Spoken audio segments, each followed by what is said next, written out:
그래서 현미로 한 밥을 기본 식단으로 추천하는 것이고, 여기에다가 채소를 통해서 식이섬유를 공급해주고, 그리고 필요한 영양소, 비타민이라든가 그리고 항산화 물질이 많이 들어있는 이 채소를 먹도록 하고, 그리고 과식은 절대 금물입니다. 이렇게 소식을 해서 위장이 편안해지게 해주고, 그러면서도 적정한 양의 에너지량을 공급해 줄 수 있는 이러한 식단을 기본 식단으로 하는 것이 좋습니다.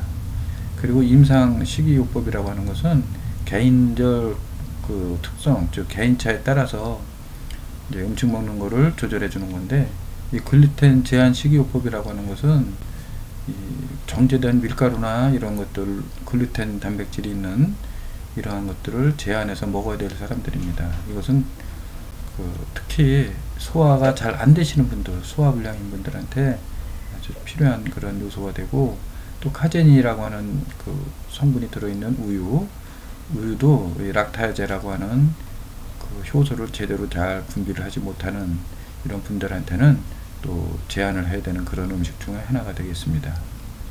그 다음에 해독 식이요법이라고 하는 것은, 이것은 이제 반아마 식이요법이라고 이렇게 되어 있는데, 아마가 독소라고 그랬죠. 음식 먹은 것이 제대로 소화가 안 되고, 그리고 그 어정쩡한 그러한 그 소화되지 않은 물질들이, 끈적거리는 매끄러운 그런 그 물질들이 피를 타고 돌면서 염증도 일으키고 여러 가지 질병을 유발한다라고 말씀을 드렸는데, 그래서 이러한 아마를 제거하기 위한 식이요법이 되겠습니다.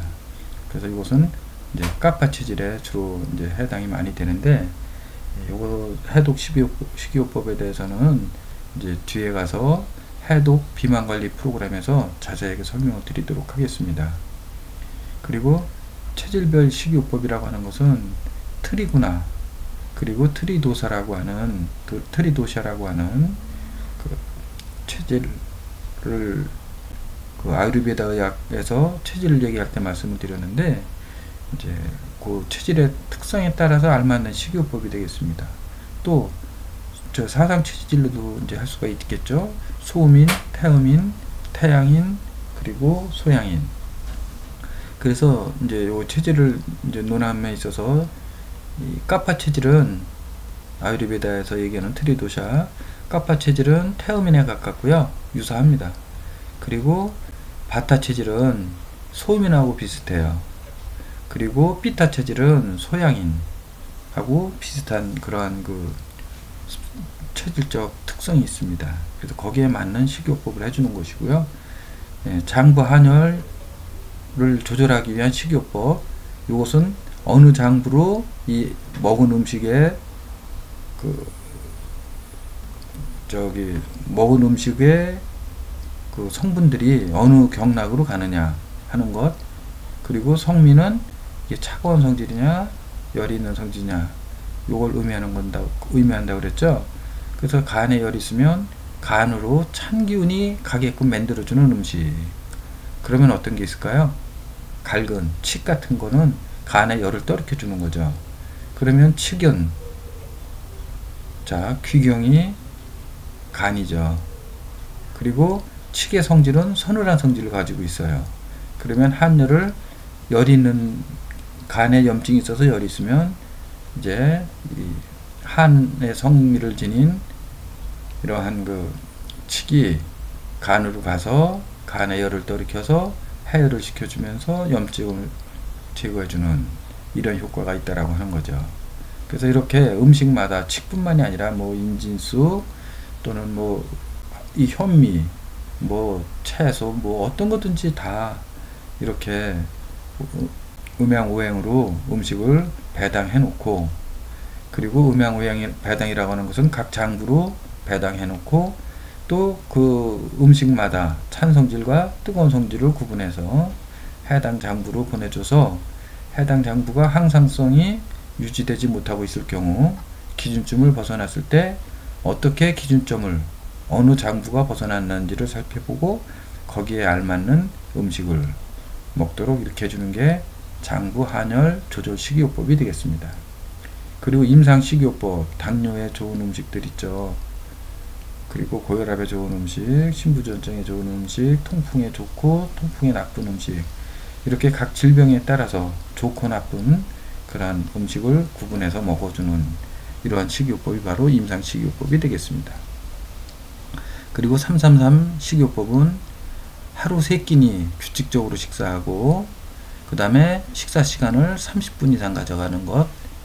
이것은 왜 그러냐면 음식을 먹은 것이 뇌에서 이제 그만 먹어라 하고 이제 이렇게 명령을 내리려면 위장이나 이런 데에서 분비되는 이 글레린이라고 하는 이러한 그 호르몬인 내분비 호르몬이 있는데 이것이 뇌에 가서 전달해 가지고 이제 이 포만감을 전달을 해줘요. 그래서 이 포만감이 떨어지면 먹게 되고 포만감이 있으면 이제 먹지 않게 되는 이런 기전이 있는데 이것이 얼마냐면 20분이 지나야 이러한 것이 느껴지기 시작한다라고 하는 겁니다.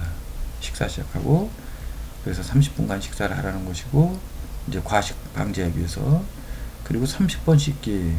자, 여러 번 이렇게 30번씩 씻게 되면 이제 침이 나오는데 그 침 속에는 뭐가 있냐면 파루틴이라고 하는 노화를 방지해주는 호르몬이 있고 아밀라제라고 하는 녹말 다당류를 분해해주는 이당류를 분해해주는 이제 아밀라제라고 하는 그 소화 효소가 분비가 되고 그리고 이제 치아 건강에도 좋고 다목적으로 이제 여러 가지로 여러 번 씹으면 이제 소화에도 도움이 되고 노화 방지에도 도움이 되고 치아 관리에도 도움이 되고 그리고 소화하기가 쉽게 만들어 주죠. 위장에서 이거를 꿈틀꿈틀 연동을 하면서 이것을 죽으로 만드는데 많이 씹어서 넘기면 위장의 일이 줄어드는 거죠. 그래서 위장에서 써야 될 에너지가 100kcal라고 그러면 많이 씹어주면 한 20kcal만 가져도 소화를 시킬 수가 있는 거죠.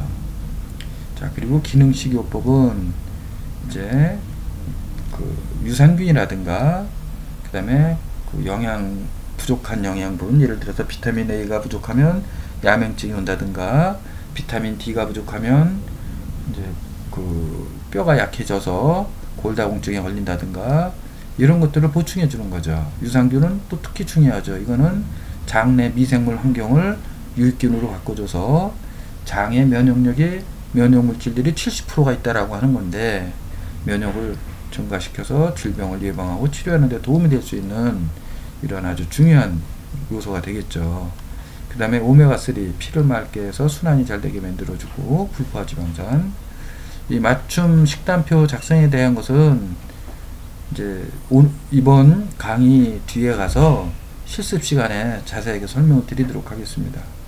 제한식이요법, 이제 적게 먹고 절제해야 될 그런 음식들인데 인스턴트 식품 이거 뭐 여러 가지 첨가제가 또 들어가고 이제 해서 해로운 것이고 기름에 튀긴 음식은 이제 그 불포화 지방도 포화 지방으로 만들어주는 트랜스 지방이 있기 때문에 그래서 기름에 튀긴 음식이 나쁘다는 거고 이 빨간 고기도 지방이 많아서 이제 기름기를 뺀 하얀 고기를 먹어야 된다는 거고 지나치게 맵고 시고 짜고 단 이것은 뭐죠?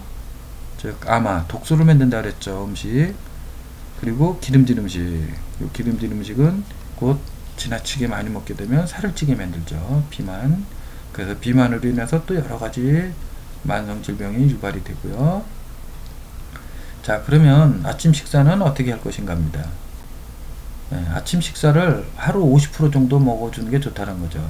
현실적으로 쉽진 않지만 그리고 점심, 저녁을 이제 점심을 한 30%, 저녁은 한 20% 정도 먹으면 이 비만 관리라든가 이제 신체적 그 하루 낮에 사용될 에너지를 이렇게 아침에 많이 먹어줘서 일과 시간에 생활을 할 때 있어서 활기차게 해줄 수 있는 이런 효과도 있고 저녁에 적게 먹게 되니까 또 이제 야간에 움직이지 않고 활동 안 해서 살로 가는 이런 것들도 예방해줘서 비만에도 좋다라고 할 수가 있겠습니다.